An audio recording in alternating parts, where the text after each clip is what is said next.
Diferente, tengo el gusto de presentar a un viejo amigo que es el señor Gustavo Dilero, actor y director de teatro, el cual va a abordar un tema que es, como él lo denomina, el teatro autogestivo o de autogestión.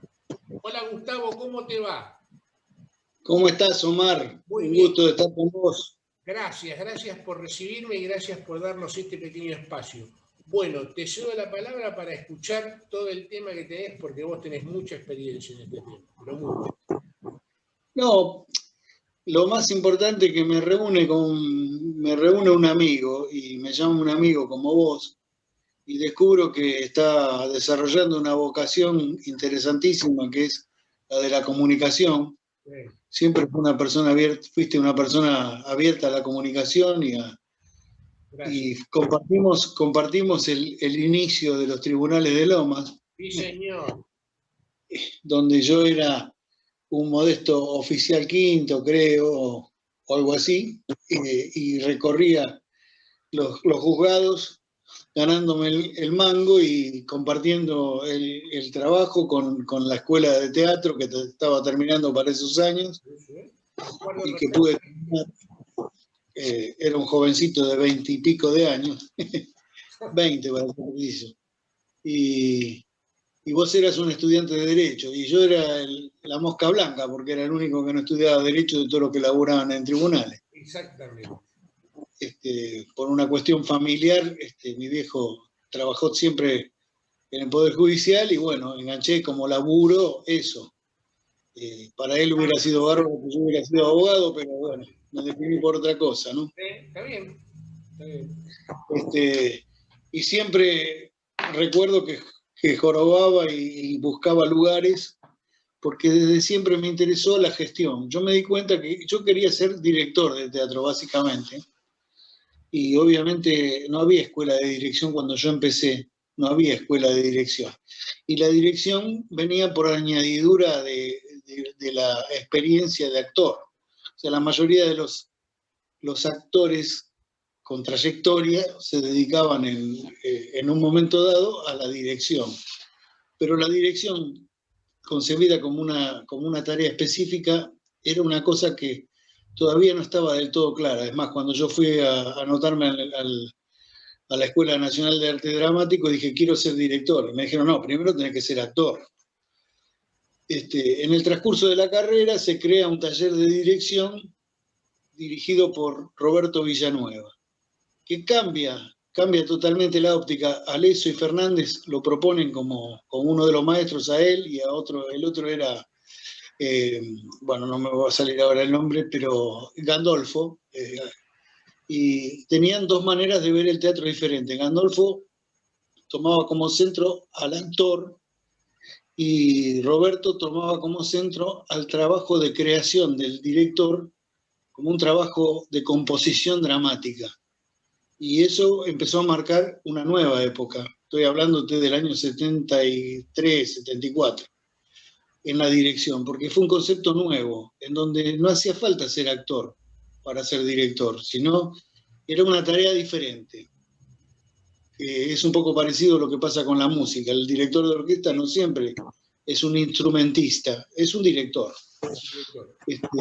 Más allá que tenga su instrumento, pero el concepto de trabajo del director es otro. Está la carrera de Bueno, director ahí. claro, que hay ahora muchas carreras de director de orquesta, de regie de ópera, son carreras autónomas del intérprete en sí mismo.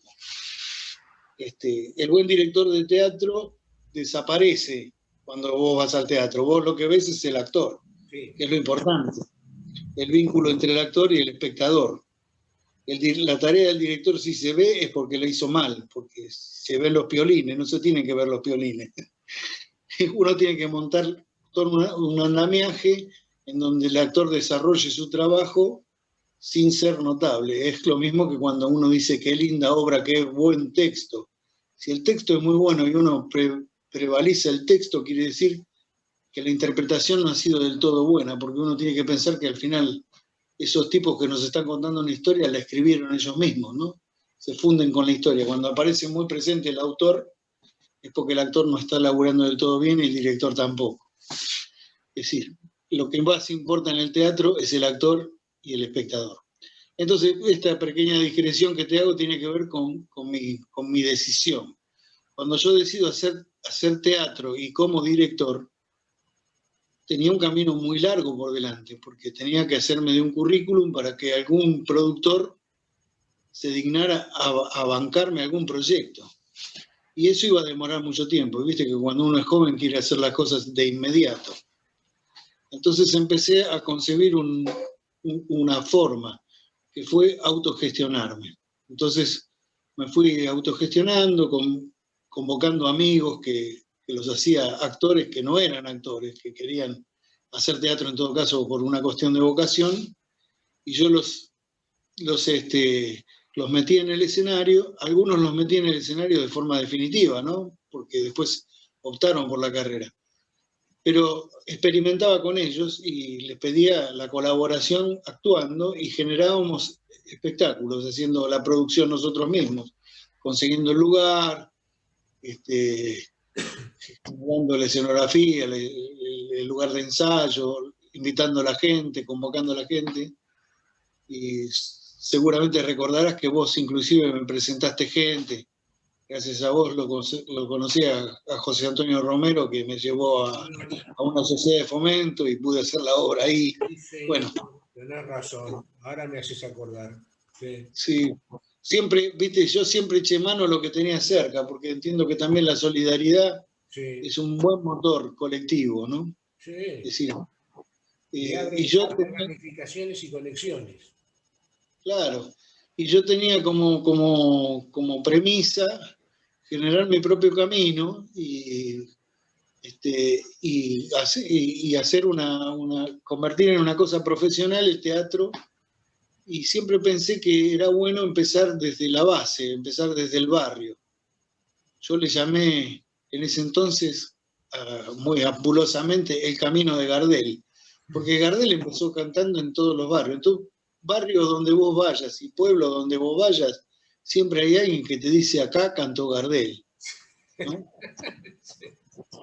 Y viste que los músicos tienen esa cosa de la autogestión también. Los músicos alquilan el lugar de ensayo, graban sus discos, hacen sus recitales, sus presentaciones, y andan con su producto tratando de imponerlo en todos lados. Entonces yo tomé como modelo el de los músicos y el de los titiriteros. Entonces dije, no voy a ir a los lugares donde tengo que hacer fila y esperar que algún director, que algún productor se digne a escucharme. Ni voy a hacer el camino de los concursos, ni nada. Voy a generar cosas. Entonces empecé a generar cosas. Y así haciendo, se me ofreció una oportunidad en la Casa de Cultura de Banfield, que queda ahí en la calle de Arragueira. Sí, señor. Y me ofrecieron un galpón. Me ofrecieron un galpón en el que el dueño original tenía una fábrica de sombreros. Era una casa que había comprado la Casa de la Cultura de Banfield, que es una asociación, una biblioteca popular, y en el fondo había un galpón sin piso, con un contrapiso, ¿viste? Sí, sí. Recuerdo que trabajábamos de tarde en esa época, y yo me iba a la mañana, a las 8 de la mañana, a hacer el piso. Trabajaba y aprendí a hacer un alisado de cemento, hice el piso del salón, lo pintamos con otros compañeros. Y después me iba a tribunales a trabajar, y a las 6 de la tarde salía de tribunales corriendo y me iba para el conservatorio a hacer mis clases de actuación. Bueno, fue una época muy interesante porque logré montar lindas obras y tener un espacio propio, que fue una experiencia muy, muy, muy buena. Y empecé a generar una trayectoria en el ámbito local, hinchando a todos mis compañeros, a los que mataba con volantes, con invitaciones. Hoy lo nombraste a Ciro Aniquiarico y era uno de los concurrentes asiduos que me venía a ver las obras y todo. Bueno, pero yo batallaba en todo tribunales, a mis amigos del colegio. Me acuerdo de los papelitos. Sí, distribuía los papelitos. Sí, y cosa curiosa, hicimos 2 temporadas en el 75 y 76, como de 3 o 4 meses, haciendo funciones todos los sábados. Y con público. No te voy a decir que teníamos 400 personas porque te mentiría, pero teníamos un promedio de 60, 70 personas por función. y funcionaba. Y cuando una vez comentando con Lorenzo Quintero, que era profesor mío, le dije, estoy haciendo 300 millones de Roberto Ar en Banfield. Me dijo, ¿cómo? 300 millones de Roberto Ar en Banfield. En Banfield. No podían creer, porque, viste, en los ámbitos parece que las ciudades son la pertenencia del teatro, que lo son. Pero pensar en un barrio, hacer una obra de Roberto Ar, viste, y que vaya público y que se mantenga durante 2 o 3 meses en cada uno de los años, era bastante inaudito. Y bueno, eso fue, mientras que trabajaba en tribunales, iba generando eso, bueno. Y bueno, un día se me dio y conocí a unos amigos, los Uriona, que también son de teatro, que también me pasó lo mismo, los metí en el teatro por amigos, y terminaron optando por la profesión y son grandes, bueno, Roberto murió, pero Carlos Uriona está en Estados Unidos trabajando del teatro, y bueno, con ellos formamos una cosa que llamamos Agrupación para el Teatro Rioplatense, porque a mí me interesaba el corpus del teatro rioplatense de comienzos de fines del siglo XIX y principios del siglo XX, con el sainete, el grotejo, que habían originado una forma propia de hacer teatro. Porque una cosa que nosotros tenemos, que no valoramos del todo, los rioplatenses, o sea, la cultura rioplatense, que es la cultura argentina y uruguaya, que es la cultura del tango, y el tango tiene un parentesco muy estrecho con el teatro, en sus comienzos y en su desarrollo fundamental. De manera que gente como Discépolo, Enrique Santos Discépolo, era actor y era autor de teatro, junto con su hermano Armando. Y cada sainete estrenaba un tango. Como no había radio en ese entonces, estamos hablando del principio del siglo XX, la manera de difundir los tangos era a través del teatro. Y el teatro había tomado un corte muy popular porque hablaba de la gente humilde, de la gente de los barrios, de las tristezas y de las alegrías, de los personajes de los inmigrantes que hablaban a medias un idioma, que habían aterrizado, habían desembarcado prácticamente desde las montañas de Italia, del campo de Italia o de España, de los pueblos recónditos, o de Polonia, o de Hungría, y se venían acá, y como dice Armando Discépolo, este es un país generoso, que te junta toda la inmigración y te la mete a un conventillo y te sale la mezcolanza. Y ahí surge la raza fuerte, decía, en su sainete Mustafa. Y era tal cual. Y justamente una de las personas que más importancia le dio a esta situación fue Armando Discépolo, que junto con su hermano generaron un género propio, que es el grotesco criollo, que tiene el humor, porque los personajes vistos desde el espectador están en situaciones casi ridículas y cómicas, pero padecen la ingratitud de la miseria, de la pobreza, de tener que convivir en un conventillo, la confrontación, ¿viste? Y a su vez el amor de los jóvenes, porque los padres quieren que los tanos se casen con un tano y los turcos quieren que se casen con un turco, pero los hijos deciden lo contrario y se van mezclando. Exacto. Y entonces vienen los conflictos y vienen los desarraigos. Y una cosa que yo destaco de la inmigración tan productiva que tuvimos en nuestro país es que toda la gente vino a una tierra prometida, vino a hacer la América, sí, pero no a hacer la América para llevársela, para quedarse con el lucro, sino a hacer la América. Esa frase, vinieron a trabajar y a generar un país. Y orgullosos trataban de, como podían, hablar lo mejor posible en castellano y que sus hijos cantaran el himno. Exacto. Y que sus hijos tuvieran como fecha patria las fechas patrias de nuestra patria, de la patria a la que ellos agradecían que los había albergado. Y me emociona esto porque yo me eduqué en un colegio inglés, ¿viste? En el William Shakespeare. Era un colegio que habían fundado la comunidad inglesa, fundaba colegios para poder educar a los hijos de los que venían a trabajar. Entonces, eran colegios con modalidad inglesa que complementaban con la obligatoriedad digamos, de educarse en castellano, tenían como complemento el castellano, pero eran colegios con una estructura, teníamos historia, teníamos matemática, teníamos gramática, todo en inglés, y teníamos una doble escolaridad con el castellano. Después, por moda, nuestros padres, por moda o por decisión de prosperidad, los padres de clase media empezamos a meternos los tanos, los criollos de esos colegios que eran de ingleses. Y yo noté una cosa de diferencia, ¿viste? Entre la gente británica, y ellos siempre estaban acá pensando que se iban a ir en algún momento. Y criaban a sus hijos pensando que en algún momento iban a volver. Sí. ¿Viste? ¿Qué pasó con toda la cultura británica? Se mezclaban, lógicamente, porque en la India se mezclaron, tanto se mezclaron que tuvieron que hacer el canal de Suez para que los tipos, porque si no, las mujeres no podían ir, y entonces los tipos solteros se agarraban mujeres allá y hacían matrimonios y vidas paralelas. Sí, pero no ocurría con el resto de la inmigración.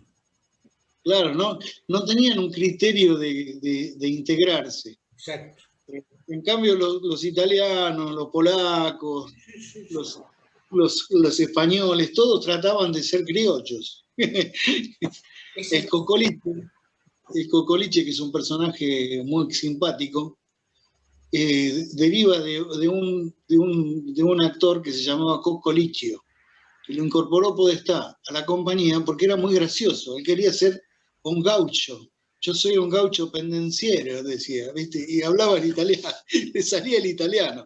Pero él quería ser gaucho, no quería ser italiano, no hacía honor del italiano, quería ponerse el traje de gaucho.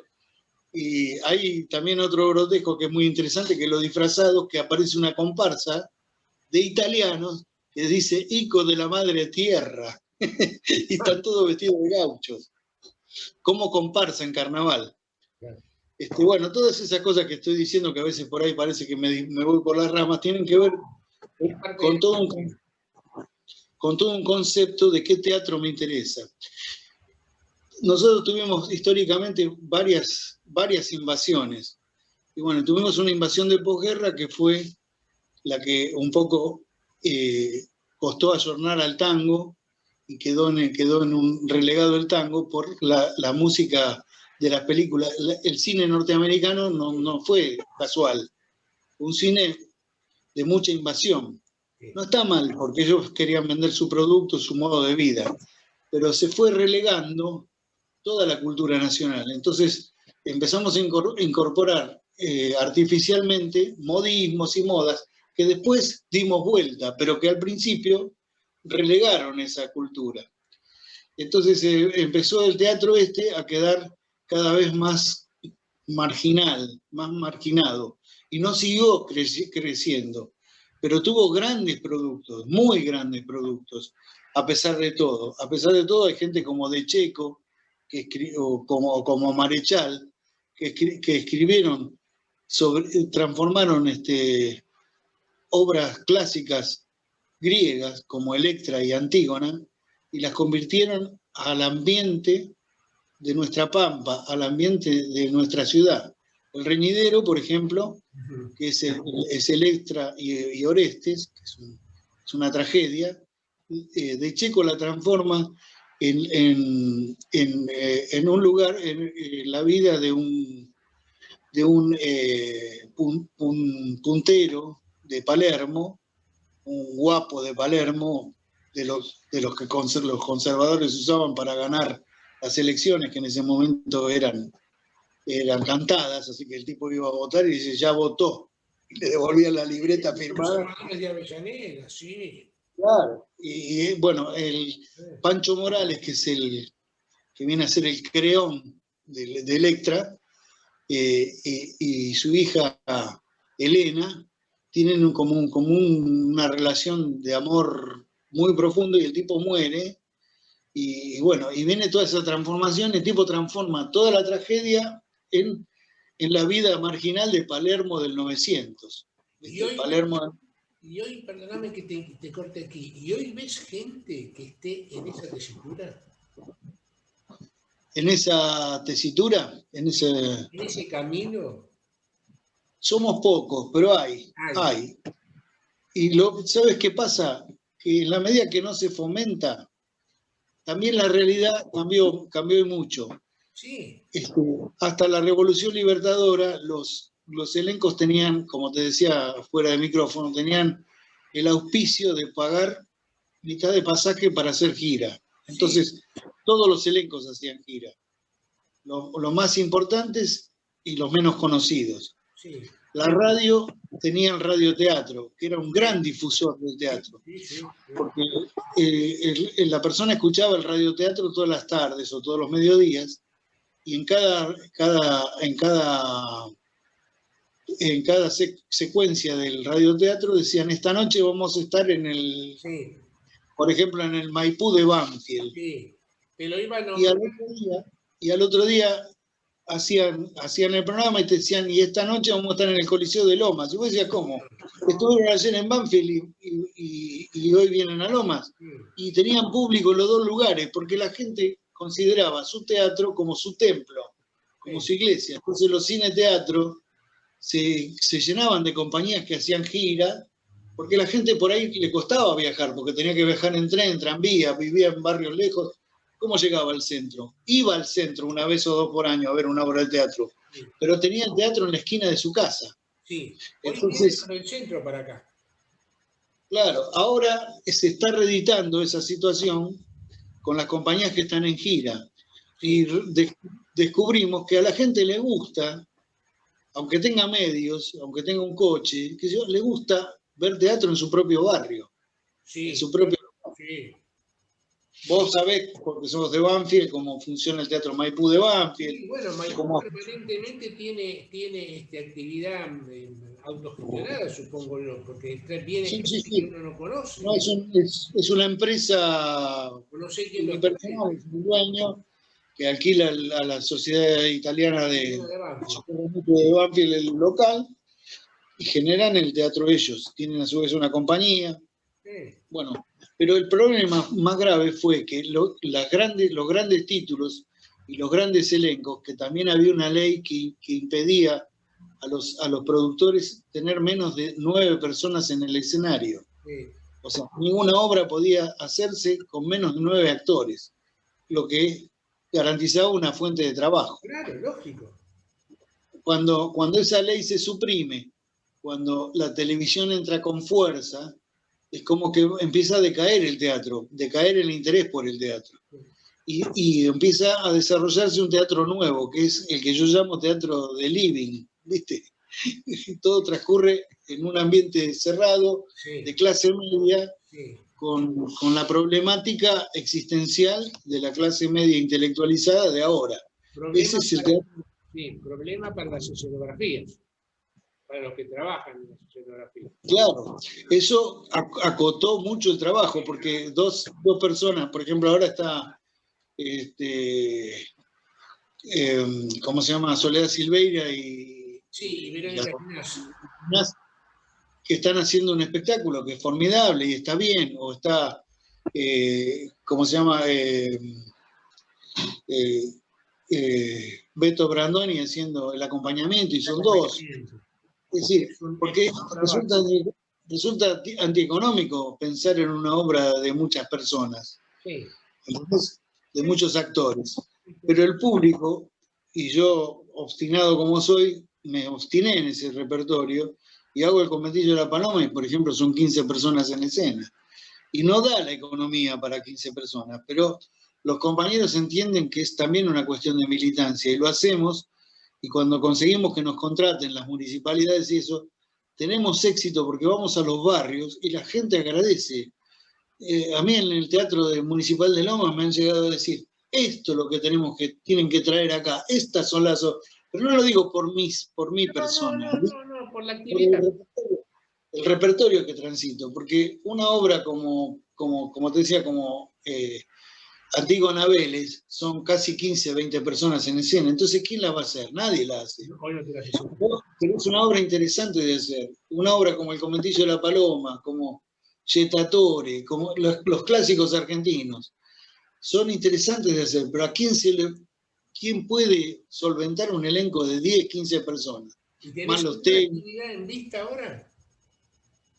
Ahora estamos preparando, justamente, voy a hacer una obra que se llama El Herrero y el Diablo, que es una gauchesca sobre un cuento de Ricardo Guiraldes, que es la primera obra que escribió Juan Carlos Gené.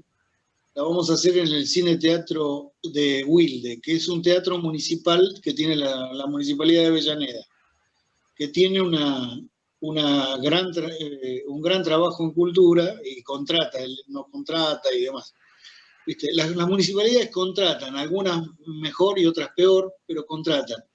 Lo que pasa que no hay discriminación, y es una lucha mía, entre un elenco que tiene 2 personas o que tiene 20 personas. No, Le pagan lo mismo. Sí, Y la respuesta es: yo pago el espectáculo, no la cantidad de actores. Entonces, bueno, es una lucha un poco desigual, pero igual la militancia hace que la podamos dar. Gustavo, También tengo... yo te agradezco. Me parece que esto da para tener otra charla dentro de poco tiempo. Sí, desde ya. Bueno, me tenés que contar toda tu historia después que nos perdimos un poco cuando yo me fui del juzgado a ejercer la profesión y vos te fuiste a trabajar como actor y después fuiste director. Claro. Así que me parece que te voy a tener que tener tiempo para seguir hablando del teatro. ¿Cuándo tenés fecha para Wilde? ¿El teatro de Wilde es el que queda sobre Mitre? No, el teatro de Wilde queda en la calle, me sale Condarco. Es una vieja fábrica. Sí, la conozco. Escúchame, ¿y tenés es un barrio que queda de la estación de Wilde más adentro, ¿no? Sí, ¿tenés alguna fecha tentativa ahí? Sí, ahí lo vamos a estar el 28 de agosto, sábado 28 de agosto. Igualmente yo te voy a llamar, te voy a mantener en contacto para que le recuerdes a tu gente. Sí. Es más. Y desde ya me comprometo a hacer algo, una pequeña escena de radioteatro para vos cuando vos lo quieras. No, me debes un recitado que me mandaste el otro día. Para la próxima quiero que me lo hagas. Sí, será justicia del gran... Justicia, exactamente, será justicia. Que lo quería hacer en honor a vos, porque lo quería hacer en honor a vos y a nuestra amistad que nace en un juzgado. Un juzgado, sí. Bueno, escúchame, yo después del 28 de agosto me estoy poniendo en campaña, pero quiero que me hagas Será Justicia para la próxima. Claro, y tenés que venir a ver la función, Omar. Sí, Condarco la conozco, avísame con tiempo que voy. Te voy a mandar toda la publicidad para que lo difundas, sí. y espero contarte entre los espectadores. Me has invitado varias veces y creo que fui una sola, no me acuerdo a dónde, estoy haciendo memoria, pero creo que fui a una sola de las veces que me invitaron. Con pertinancia, uno de mis espectadores más asiduos es Gustavo Falcón. Bueno, tengo que verme con Gustavito. Sí, Gustavo fue vecino mío de la niñez, amigo de la niñez, y hicimos juntos tribunales, y él llegó a camarista. Sí. Y yo... director de teatro, no te quejes. Gustavo, gracias. Te mando un abrazo enorme. Omar, gracias por el espacio.